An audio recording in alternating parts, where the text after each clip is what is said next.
Oceans cover over 70% of the Earth's surface. They not only serve as the planet's largest habitat, but also help to regulate the global climate.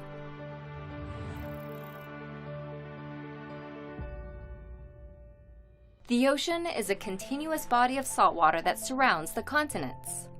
It is divided into 4 major regions: the Pacific, Atlantic, Indian, and Arctic.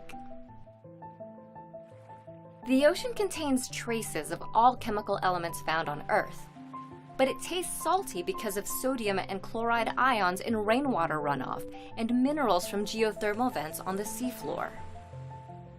Climate change is altering the ocean in 3 major ways.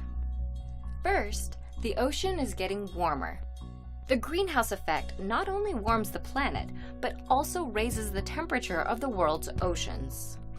Over the past century, the ocean's surface temperature rose at an average rate of about 0.13 degrees Fahrenheit per decade.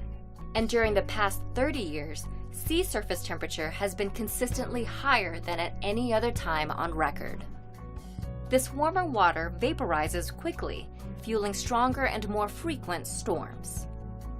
Higher temperatures also threaten delicate ocean life like coral reefs and disrupt the food chain, from krill to penguins to seals. Second, since 1993, the seas have been rising at a rate that's twice as fast as the long-term trend. Sea levels rise not only because water expands when it heats up, but also due to melting glaciers and ice sheets. Rising seas contribute to flooding on once dry land in coastal regions. A third consequence of climate change is ocean acidification. Seawater absorbs CO2 from the atmosphere, which lowers its pH and results in higher acid content. This reduces the concentration of calcium carbonate, which makes it difficult for species like oysters, clams, and corals to form shells or skeletons. The only way to stop the damage to our oceans is to dramatically reduce greenhouse gas emissions.